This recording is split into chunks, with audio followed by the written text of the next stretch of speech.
everyone. My name is Rachel Bortman. Thank you all again so much for being here at the 2025 Sloan Sports Analytics Conference. I'm a first-year MBA student at MIT Sloan, and it's my pleasure to introduce our Career Playbooks panel today. So our panelists are Michael Gersh, VP of Special Projects for the St. Louis Cardinals. Then next to him, we have Matt Gaudry, Director of Client Marketing at Ticketmaster. We have Sonia Rahman, Assistant Coach at the New York Liberty. We have Greg Kim, VP of Strategy at the Oakview Group, and Liz Moulton, Chief People Officer at Elevate. So each speaker will have about 2 to 3 minutes to introduce themselves, talk about their career journey, and then we'll leave about 45 minutes for questions. And if you have a question, please just line up at the 2 microphones that we have on either side of the aisles here, and our panelists will answer them. So thank you all so much again for being here, and we will start off, and we will have you, Michael, kick off by telling us about your career journey. So thank you. All right, thank you. Okay, so 2 or 3 minutes. So I was a non-athlete. I did not play baseball at any meaningful level. I was a math major in undergrad, worked consulting for a little bit, got an MBA, worked in consulting a little bit more, realized that I was not passionate about Walmart's Central American operations, and decided that I was passionate about baseball, so I was going to give it a shot to getting a job in baseball. This is 2005. Moneyball, the book, had come out. Moneyball, the movie, had not, but the idea of nerdy people working in sports at least had some traction. I did a research paper. I spammed baseball. John Mozeliak has been my boss for the last 20 years. I sent it to john.mozeliak and mozeliak.john and jmozeliak at cardinals.com, at cardinalsbaseball.com, at stlcardinals.com. I used a Hotmail account. You guys don't know what that means, but it was an old thing. I got an entry-level job with the Cardinals in their amateur scouting department because that was the only job that was available. I took a huge pay cut from a consulting job to move my wife, my 18-month-old twins, and my wife was pregnant with our third, from where we both grew up in Chicago to St. Louis, and made my in-laws think I was insane, and it all worked out. And I was with the Cardinals starting in 2006. We won a World Series my first year there. I had been a Cub fan up until 9 months before that, so that was kind of awkward. And then we created an analytics department my third year. I became the director of baseball development. 3 years after that, our AGM moved on, and I became the assistant GM in 2011. And from 2011 until last year, I was the number 2 guy in baseball operations, reporting to John Mozeliak. Our titles have changed along the way, but basically I was the number 2 the whole time. Next year, Mo is retiring. We're having some transition in our front office.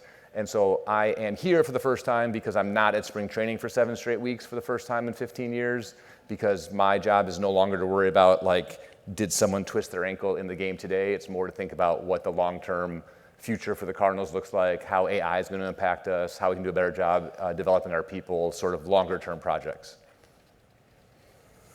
Hi, Matt Gaudry, Director of Client Marketing for Ticketmaster. And like a lot of people that work in sports now, my career started as an unpaid internship as for our minor league hockey team in the town I grew up in, which was Boise, Idaho. So it was the Idaho Steelheads.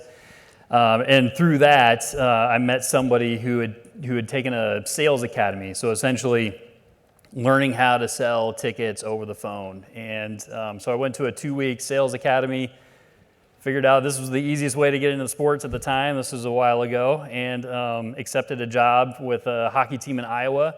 And basically for 2 years, just called people out of a phone book, just flip the pages, call the next person, try and sell them hockey tickets. So did that for a couple years, realized I didn't want to continue in that. There's not a lot of growth in the small team that I was with, so moved into college athletics, worked for a few different schools, landed at Boise State University, where they've got 19 different sports. So we did game ops and marketing, ticket sales. It was a grind, yeah, because there was about 3 of us to handle all 19 sports, all the different facets of the marketing at the time. From there, went to the San Antonio Spurs, wanted to focus my career more into marketing. I really started to feel passionate about that side of things, especially digital marketing. And the Spurs at the time were starting to become a lot more analytics focused, data focused, not only on the basketball side, but the biz ops side as well. So spent a few years there with the Spurs, and at the time they had a WNBA team, the Stars, and a minor league hockey team. So worked across all the different franchises. And then from there moved to the Houston Texans. So director of marketing for the Houston Texans. And that was very, very marketing focused, almost no pure ticket selling, although a lot of our marketing was focused on ticket sales. So after the Texans, for about 5 seasons, came to Ticketmaster, where I work with a variety of sports clients across paid media efforts to sell tickets. Hi, I'm Sonia Rahman. I'm with the New York Liberty right now as an assistant coach. Thank you all for having me here today. Coaching journey was not something that I really intended to head down this path. Early on, I played basketball in high school. I walked on at Tufts University and was on the team there. Had an injury in college, and so I was out for a year. And during that time, kind of standing on the sidelines, standing behind my coaches, grabbing a clipboard, asking what I can do to help, because I knew I wasn't going to be on the court, and it was a pretty definite timeline. So I think started to get the bug during that time in terms of coaching, but also in leadership. Trying to be a captain while not being on the court and all the challenges that presented. So it was a fun time, and I really enjoyed it. And I thought, that was really great. I'm so glad I got to be a part of basketball. And now I'm on to, the real world, if you will. And I stayed on at Tufts and helped out with the team as an assistant coach for a couple years. But I went to law school after that. And that was really, for me, the line of, okay, I'm really turning the page now. And went to law school, started working for the Department of Labor in Orissa, and at somewhere along the way, the coach at Wellesley College reached out and said she was going on maternity leave. She had one assistant coach on her staff who was going to be the interim head coach, and then that was going to be it for the whole staff. So I was like, you know what, sure, I can do anything for a year. Let me help out. I love the game, and it'll be really fun. And so that was 6 years at Wellesley, and I along the way, I started to realize, and I left the Department of Labor, I went to Fidelity Investments, so I was continuing my career track over here, but unknowingly continuing my career track over here as well. Head coach was always in my ear, you got to be doing this full time, this is what you want to do, and it's no. But clearly it was my passion, and then the opportunity to coach at MIT full time opened up, and it was coaching and it was compliance, and I thought, this is awesome. And later I found out nobody who applied wanted to do the compliance part, so so that's probably how I got hired. And I was there for 12 years, and the Grizzlies reached out. And the way that kind of happened was the year before, the VP of Basketball Strategy, Rich Cho, who's somewhere in this building, he reached out. He was looking to potentially hire players from MIT to come work for the Grizzlies, and I said, let's keep in touch. I think there's a good pipeline here. And he came up to visit, and I gave him a campus tour with his daughter, and then all of a sudden there was an opening, and he called to ask if I wanted to interview. So it's kind of just random to think of these leaps, from my legal career to, okay, I'm going to be a full-time coach, and then I'm D3 women's basketball, and now I'm on to the NBA, and just a really amazing experience. I love my time with the Grizzlies and with Memphis, and then got this opportunity to come to the WNBA, and I'm sure most of you have seen where the W is right now, and this explosion of interest and attention in women's sports, and of course I've been in women's sports for 20 years before that, and so very excited to start this new chapter. I just started, so I don't have as much to say about the Liberty yet, but excited to do that.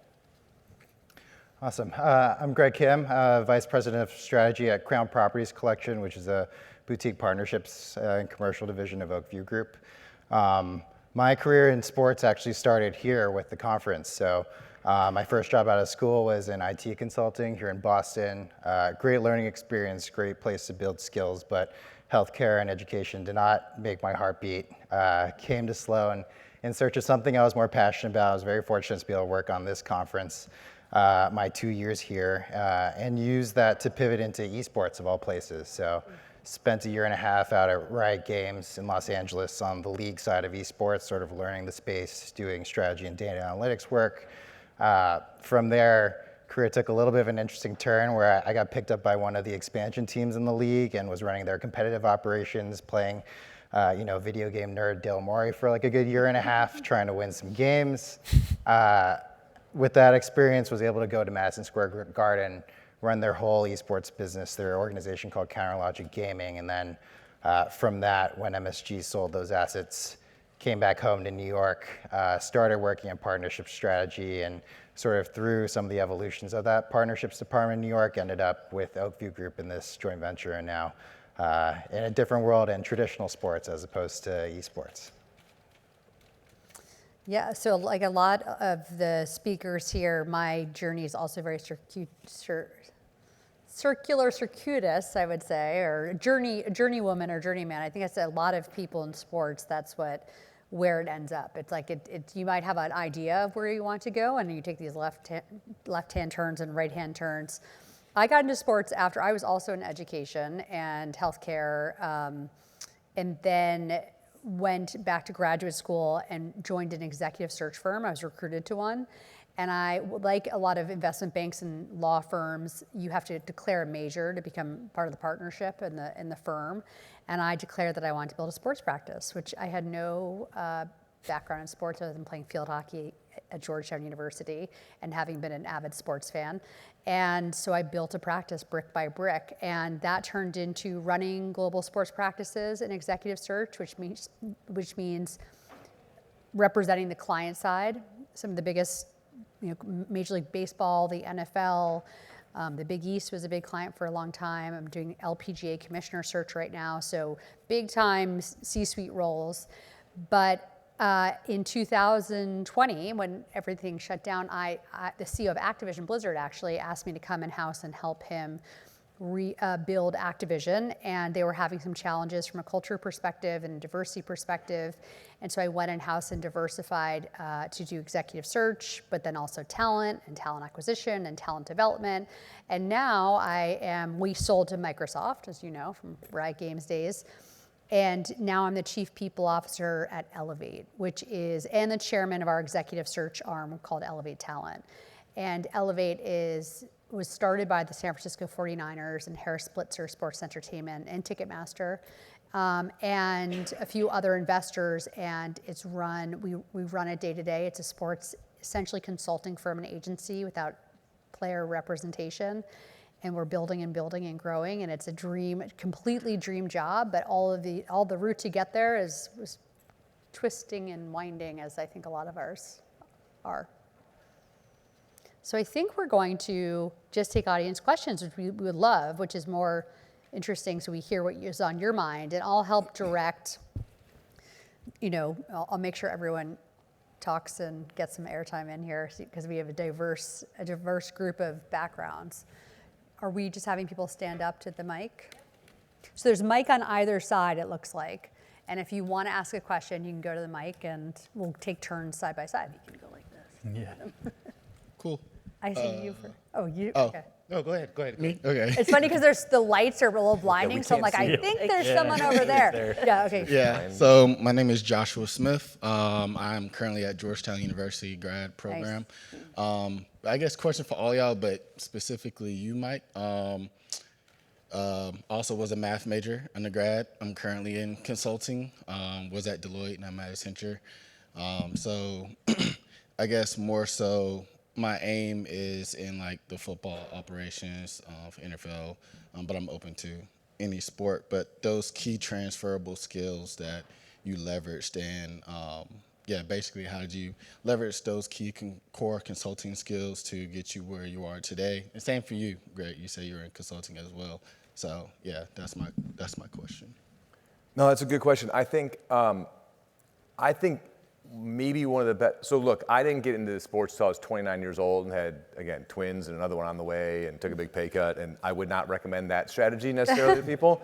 But I do think one of the best things that happened to me in my career was I worked for Boston Consulting Group for 2 years.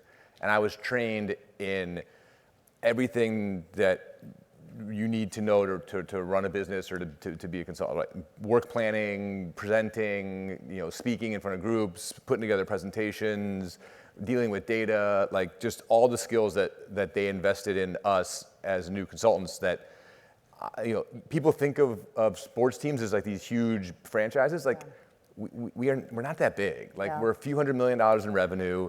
We don't have onboarding, like this robust onboarding process. We don't have this great training program that we put you through. So I think in a lot of ways, having gone through someone else training you puts you in a great spot. Now, the transition's hard, right? Like, I spammed 50 people in baseball. I got 3 people who responded, right? And one of them had a job. So that, I had one opportunity, and it worked, and that's all you need is one, but it's not, that part's hard, and that's a lot, being in the right place at the right time. Being able to show that you can add value the day you arrive, I think is a big deal, right? Like, if your resume only says consulting and doesn't say football anywhere, I think it's hard for people to understand why they'd hire you. Whereas if you can do something in the football space, or you can attach to your resume some analysis of football or something, I think that sort of helps you sort of break through that first barrier and get your foot in the door. Do you want? I guess, yeah, I mean, Mike pretty much hit it on the head. I think for me, I was kind of fortunate where esports was my first foray into sports, and that was more of a nascent space. So like the value prop was kind of clear. There was like a need for an adult in the room who understood business and not just spending funny money to win video games, right? But I think as my career has progressed, it's all been about like where's the best way to add value. What is this next job going to help add to my skill set that I can bring somewhere else down the line? And it's just kind of been a progression of that every couple of years.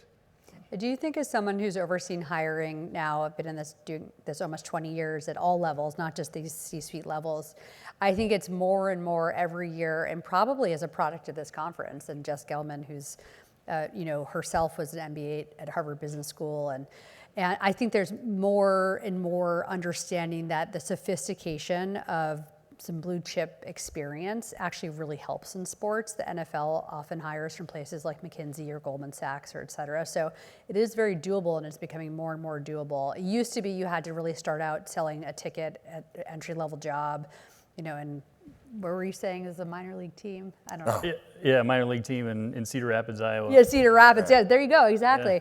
Yeah. But I think now there's other routes in for sure. The industry is sophisticated around itself, I think. We have a question here. Yep. Niall Williams from U.S. Tennis Association. My question is, what was the most pivotal thing in each one of your careers that took you from a worker or someone with technical expertise to being a leader or an executive or any of those roles? Anyone want to start? That's a great question. At the risk, I will start just because I can see wheels turning in heads. So for me, like being at a McKinsey or Goldman Sachs, you often, when you're a partner at a search firm, it's like being you're an individual contributor in terms of your billing and your clients, but you do have teams underneath you. To me, it was actually going in-house and Bobby Kotick, the CEO of Activision Blizzard, taking me under his wing to say, I think you could run a 100-person team. I think you could run a 200-person team, and having someone have faith in me to do it. It's interesting because as I'm doing this search for I do a couple big searches every year still, and this LPGA commissioner search, that you don't really lead until you lead. But then once you lead and you're doing it well, you want to keep going with it.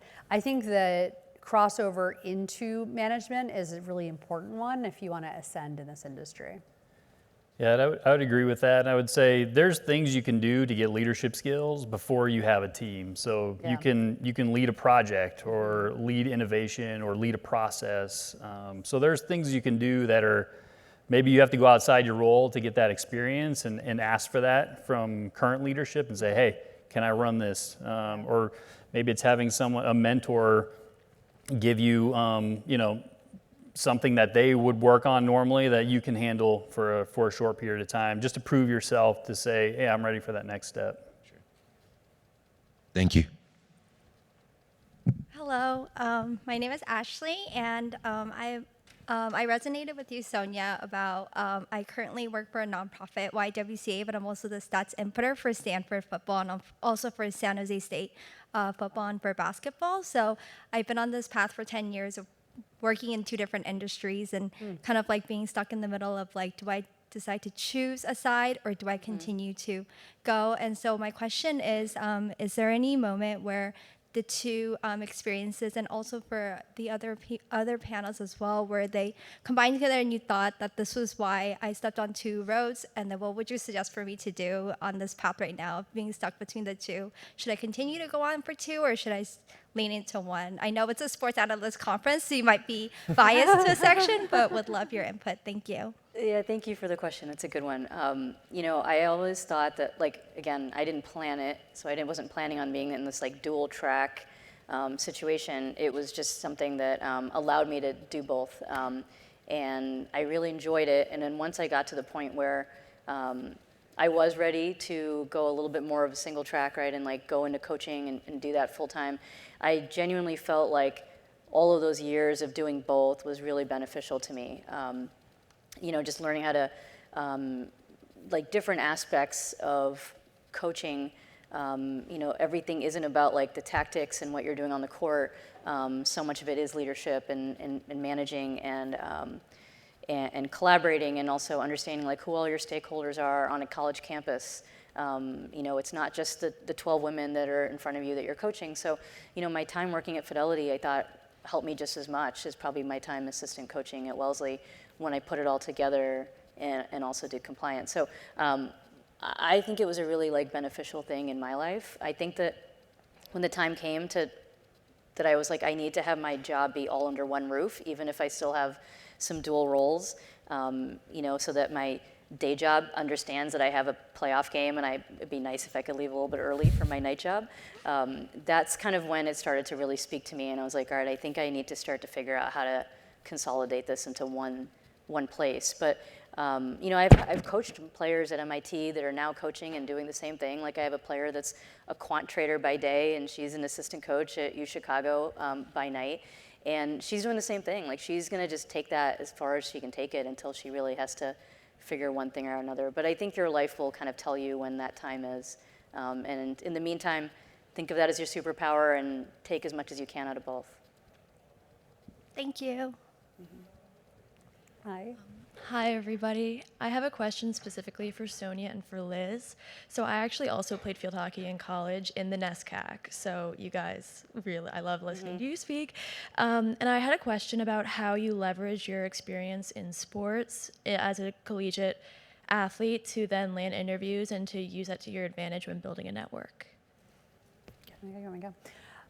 So interestingly, I played field hockey at Georgetown, and interestingly, Georgetown's a great school, and so for those who go there, alums of there, but I actually wasn't a hugely passionate Georgetown alum, strangely. I'm very close I grew up in Rye, New York, outside New York City. I'm very close to all my friends from home, so that was sort of my people. But strangely, it was Georgetown that gave me the biggest boost. It was other alums of Georgetown that gave me the biggest boost into the sports industry. So when I decided to actually, at the search firm say, well, I'm going to build a sports practice, which is just sort of fanciful because you're okay, what does that mean? And who are going to be the clients? There happened to be a big search. The Big East was looking for a new commissioner, and then a couple of years later would end up breaking out. This is actually several years later, breaking out, and it was a partner at my firm that's well, you're a Georgetown athlete and alum, so you should, maybe, and you want to be in sports, maybe you should pitch for this big search. And we won the search, and then I got to know other big alums who are involved in the search. One is the chairman emeritus of Proskauer, which has the, I think most prominent sports practice in the country, named Joe Lasesi. And the other at the time was the number 2 at Major League Baseball named Tim Brosnan, who's also a Georgetown alum. And they were and they were obsessive Georgetown alums. So I was yes, I love Georgetown so much. Yes, I totally love it. And I did, I like it, but I really found a community really strangely. And I don't know which NESCAC school you went to, and it doesn't necessarily have to be, I don't know if it's Williams or Bates or Bowdoin or whatever, but I do think actually it's the people, there are natural networks of people in sports. It's a very networking, but I don't mean that in you go up to someone, shake their hand and give a card. It's a relationship driven, getting to know people, finding commonality business. And the more you link the commonalities together, the more those that lifts you. So I think it's very doable. And maybe it's your high school, or maybe it's your, or the town you're from or whatever, but there's natural networks you'll find in the industry that'll help. And the NESCAC is a strong one. So Yes, I NESCAC couldn't agree with that more, fellow NESCAC person. And I think for me, like being on a team, it also just provides you like an endless source of tell me a time when you have those interviews too, right? Like there's a story for everything in a team sport or an individual sport. And I felt like I learned a lot of lessons being on a team, and winning and losing, and especially losing, like especially failure. I learned a lot from it, and I could speak in an interview at length about failure probably, and winning streaks and losing streaks. So I think there's conflict resolution, there's team dynamics. So I think that it naturally lends itself to so many things where you can talk and speak outside of the classes that you took. Then it's like a whole lab of things that you can learn and leadership you can test out, that then gives you some real life experiences that you can kind of bring with you, whether it's an interview for a sports job or not. That's good, really good point. Thank you both. Hi, my name's Emma Steinweiss. This is kind of a situation-based question. So I'm super passionate about women's soccer, and I've recently been conducting research on systematic abuse in women's soccer. And I've had the opportunity to potentially start a nonprofit, but I'm kind of at a crossroad of will starting the nonprofit from a business perspective, like almost like cause problems in entering women's soccer organization to work, and if you had any recommendations on that situation. I have a recommendation to follow what your passion is and where you find your flow. I know that's like a sort of and that's what I was thinking about when you were talking about choosing your path. Because I think the other thing that makes people successful in these roundabout, circuitous paths we take is like where your energy is drawn, and not worrying so much about that, what it'll mean for the next step or the next step or the next step. So I think if you feel really passionately about something as important as that, you should lean into it and do it because you'll be a success. If you feel like I'm sort of passionate about it, but I don't know, I'd rather potentially look at this from another angle, look at the other angle. That's what I'd say. That's good advice. Yeah, not directly answering your question, but like the point about, like, I think it's good to have ambition in sports. Like you have to have some ambition, but like being really good at what you're currently doing. Yes. And not worrying about where that's going to go, for me, has worked out great. Like I've never had a plan. I've never had a 2-year plan or a 5-year plan. I just tried to do my best at the jobs I had, and it's worked out great. And the people in our organization who you feel like are always angling for the next thing, even before they've like shown that they're even good at their current thing, like kind of annoy people. And a lot of them end up sort of, they're so in a hurry for the next thing, they end up going somewhere else, and we don't really necessarily miss them because they're sort of a headache to deal with sometimes. So it's not exactly your question, but like whatever it is you choose to do, be really good at it, and you'll end up on the circuitous route that makes no sense, but you'll end up in a great place at the end if you're focused on like kind of what's in front of you, and the more you're passionate about you are, the easier it is to be good at it. So I'm not really answering your question, but.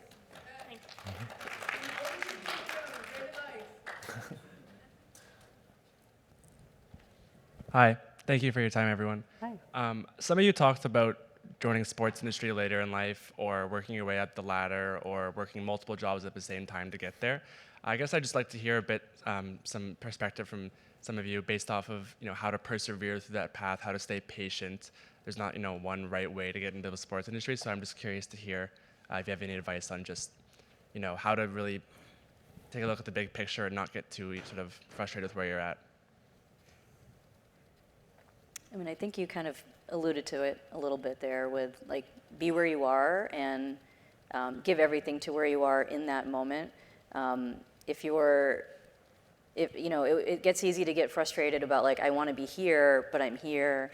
And if you think of it that way, then naturally it's going to have an impact on you in a different way than like I'm here and I'm trying to crush it here, right? And I think that's a really important thing to keep in mind is to be where you are. And then I think like if you already are in the sports industry and you're trying to move around or whatever, like just remembering that like we're in sports and it's a really like I can't believe it's a job sometimes. that there's so many of these jobs that are so interesting and cool and they're sports related. And so I think naturally, like, it's worth being patient for things like that because the payoff is tremendous. And you know, if you keep at it, like, there's no guarantee that like hard work leads to the exact job that you want. But if you make meaningful connections, you know, and Liz alluded to this, like, you know, true, not hand a card and a handshake, but like true connections and build your network and activate your network authentically, you know, and if you're doing all those things, hopefully it takes you down the path that you want at some point. Any thoughts from others? Or? No? The only thing I was going to say, like, Liz talked about when she became partner, she had to like declare a major, right? And so she started a whole new practice, right? Like, I can't be like, hey, Mo, I know you're the president of baseball operations, but I'm going to declare a major in this other sport. Like, there's no expansion, right? Like, there's a guy in charge, and there's a guy who runs our draft, and there's a manager, and there's a guy who runs the minor, and like, it's not an industry where doing well means that we grow, right? We don't, not a law firm or when I was in consulting, if you brought on business, you became a partner. Like, they'd have as many partners as they could afford, right? This is different in sports where there is a hierarchy and like there's a limit to sort of, no matter how good you are, if the person above you doesn't go somewhere or do something or get fired, you're not really going to move up, right? So it's just a different industry in that way. And I think that's part of why I think you got to be a little bit careful about your ambition and about how much you're like kind of looking for the next thing and not just worrying about where you are. Thank you. Name is Hillman Portery. I'm aspiring to be a data analyst for an NFL team. I already have a couple years of experience as a data analyst for an accounting firm. But my question was, what are some things I could be doing, whether it's like every day, to help better my chances with, you know, tech being competitive, the sports industry itself being competitive and hard to get in? What's something I could be doing to separate myself from the pack? I love the persistent stories. Like your story about writing to, is it 50? Yeah, I mean, like. I like those stories. There's a lot of those stories in sports, a ton of them. And it used to be you would write the letter and put it in the mail with the, my kids don't even know what postage is, but anyway, there used to be this thing called stamps. And, but now it's like emails or it's talking to people because, and I even tell this to people very senior in their careers when they want to pivot, it's like, the more conversations you have, it's like putting more money in the bank. It's like putting more things in there that at some point it's gonna cash. And I really think those, and not being at all anxious about that, and not being at all rejection worried about that, just being very like peaceful about I'm gonna keep trying and I'm gonna keep trying and I'm gonna keep writing to that guy and or that woman. And I think at some point, actually I was at so some of us, the senior women here, we had a summit yesterday about being a leader in sports, and one of the very senior people there who works at the NFL said that she was getting all these emails from this. She had gone to Ole Miss and from a woman from Ole Miss, and her colleagues had gotten it, and her colleagues had gotten it. And it wasn't like pestering. They're all like, this is impressive. Like, this person's just sticking with it. And like, we're all in organizations, you know, sometimes I think Gen Z gets a bad rap for being like, I don't want to persist, or I have a fragility about doing it. When you like really just are fearless about persisting, I do think there's a lot of stories in sports that it works out for people. Yeah, it does. And I would also add to that, look at sports adjacent industries too, where you can potentially use your skills that might lead to the role that you want down the road. If you excel in that role, you'll get noticed, you know, from people that are looking for that. There's also ways to, you know, if you've been persistent across the board with all the NFL teams, look at colleges. Like, try and get a volunteer role or a internship or an entry-level role at a college. Depends on what situation you're in, you know, personally, but, you know, that could be a potential option as well. Yeah, or another sport and then another sport. Don't limit yourself to one sport, and, you know, eventually you'll probably end up where you want to be. Thank you. Hello, my name is Aidan Rahal, and I am an international student from Ireland at Fairfield University, just down in Connecticut. And my question for all the panelists was actually, I'm sure you've worked with many talented people across all the industries and, you know, everybody you've worked with. from all the talented people that you have worked with, what have been key things that have actually held them back from achieving, the potential that they have? What are some key things that, have held them back? I think for me, for one, I guess that I've seen with some junior resources I've worked with who are great, and I still think they're doing great, but I think something that holds them back from another level is just follow through, simply. Like, I think, when I'm mentoring someone, or if you have a mentor and, they're giving you advice and they're trying to put you in the best position to succeed, when the ball's in your court, it's really time to step up, right? Like, do that cold call, or take that meeting with someone, or seek out learnings from a new person or a new source. Like, I think it's easy for all of us to kind of want to be in sports or want to do better, but I think actually taking the steps to really pursue that and put yourself in the best position to succeed. I think it's that last mile of the race is often where some people can distinguish themselves. So I think really actually walking the walk and not just talking the talk is a really big part of it. Other thoughts? I was going to say, like a slightly different take on the question. Like, this is an analytics summit, right? An analytics conference.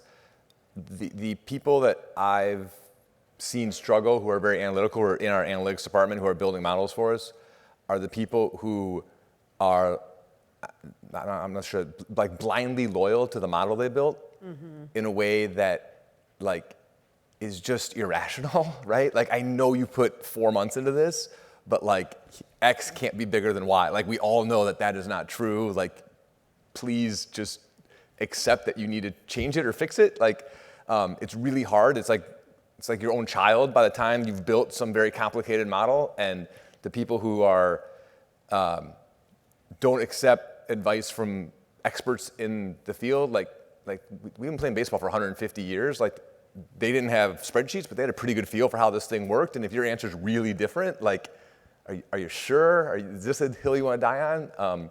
I think it takes a while. I was the same way when I first started. Like, I was like, we have the answer. It's in my spreadsheet. Why are we doing any talking? Like, just use my spreadsheet.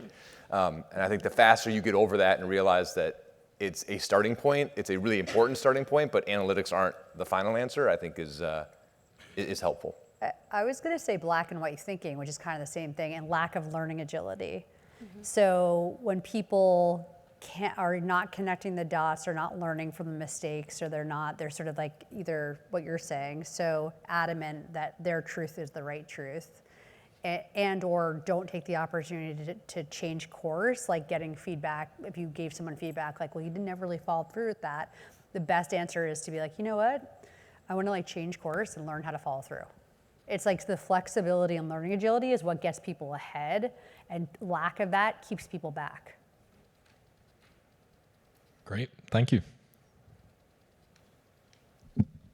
Hi, I'm Nate. I'm finishing up my second year at the University of Florida, and I just wanted to ask, for those of us on the younger side, if you could drop yourself back halfway through your undergrad career, I guess, what are some early steps you would take to set yourself up for success within the sports world?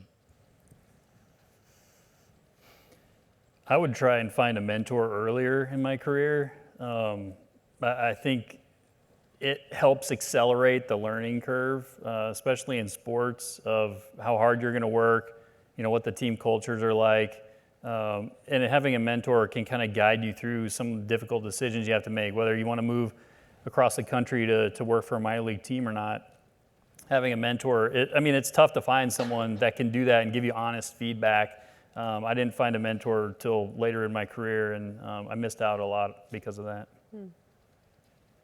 Other thoughts? I would argue you're doing it a little bit by being here, right? Like, exposing yourself to to the opportunities to meet people, to learn from people. Like, I would double down on the mentorship comment. Like, I'm here because I stand on the shoulders of giants. Like, there's no way I'm here without the conference itself and the people I was able to meet through it and the people I've worked for since. So, I think when you're an undergrad, you're a student, you get the chance to try a lot. You have a .edu email address. I think that lets you be fearless to reach out to people and get in contact with people. So really taking advantage of that, exposing yourself to new things. I think it's a really big opportunity that I wish I had been a little bit more extroverted when I was in college and done too. So I think just be fearless in that regard, for sure. I would say, like, whatever sport you want to work in, like, University of Florida probably is pretty good at it. Yeah. Right? Like, if you came to us at some point to, like, I want to be a scout, and I'd be like, what did you scout? University of Florida? I mean, like, they have all the best college baseball players come through there. And if the answer is no, I'd be like, do you really want to be a scout, right? So, like, whatever sport it is, if it's marketing, if it's you know, media, if it's behind the scenes, if it's whatever, like, you're in a spot where you have all of that at your fingertips. I think if you're at a small D3 school, it's a little different, but, like, you can start your sports career today around campus if you can find the right opportunities. Yeah, that's a good point. And I'll just add real quick, you know, try to, I think, off the mentorship piece, like, you know, if I went back halfway through my undergrad, as I always said, you know, like, trying to find more mentors and diversify that group. Like, I kind of had a singular experience at my alma mater, and then, like, 6 years at Wellesley and 12 years at MIT. Like, you know, if I could have gone back, I might have diversified a little bit more, tried to find more avenues for learning, maybe taken more risks. So, you know, like, bet on yourself, take some risks, reach out. You know, I love that like suggestion about University of Florida is right there. But you know, I think I had like one good mentor, and then the next place was one good mentor, and having multiple, I think, and finding people who can bring things to you that are outside of like your bubble and outside of your way of thinking is really valuable. Thank you. Time for, someone? I think we have time for one more, at least one more. Hey. Hi, Jeff Silver. Thank you all Hi, for Jeff. doing this. It's fantastic. I'm currently a consultant at McKinsey, so I'm excited for all these great things you're saying about skills transferring actually come to fruition. But my question is about thinking about compromising in the search process, and to what extent you think folks should be flexible and kind of be willing to do anything, get a foot in the door, versus really persevering towards the one thing they want to be doing, or do they need to broaden that funnel to consider more opportunities? If the 50 teams in baseball don't respond, does that mean looking at other sports? Is it looking in different roles? Kind of how you think about balancing that, particularly in getting into the industry. I'm of the school, if you really want to work in sports, you have to be flexible. Yeah. I've seen it where people get jobs in their hometown, but it's rare. I would say it's more rare than people who are willing to move to whatever sport or to whatever city to make it happen. If you want to make that jump to the next step quicker, that's usually what you need to do. I'm not saying the other can't happen, but it's up to everyone if they're willing to take that risk and make a sacrifice. I think it's a little bit of a personal calculus. Like, I think where I'm at in my career right now, right? Like, I loved esports, like video games and basketball were my two things growing up, and that was the intersection of those things, and that was my dream job. But like, the market isn't where I would want it to be for me to have a career in it. So I think it's a personal calculus, it's a personal trade-off. Sometimes it's just waiting for the industry to hit the right spot, and you just work on yourself until then. So. Sometimes it may work out, sometimes it might not, but it kind of comes down to an individual a little bit, I think. One more. Thank you. Hi, my name is Samantha. I go to Salve Regina University in Newport, Rhode Island. So I am that small D3 school. So I just wanted to bring that back up. I work for my school's baseball team. They are number 2 in Division 3, but how do I leverage that against someone from University of Florida? Hypothetically. Like, honestly, when we get resumes and we look for people, like, we don't really care what level you worked at. It's just that you actively went out, and if you want to say you are passionate about baseball, baseball should be on your resume, right? And so the fact that you are working for the baseball team at your school, you're ahead of a lot of people who will submit a resume on an online application because you actually have some experience and have gone out and made the effort. The quality of play you're seeing is not the same as the SEC. I think that's not a secret, but that's not, that's more of an issue if we were thinking about drafting you as a player than it is if we're thinking about you as a worker, as an employee. So I wouldn't worry about that. That's great that you're doing it. Good for you. Yeah, that's good. Do you want to talk D3 at all, or you good? There's a great D3 pipeline to the pros, so Yeah. I agree with Mike, and you're on the right track. Thank you. Okay, you good? I think we're good. I think it's time. Thank you so much.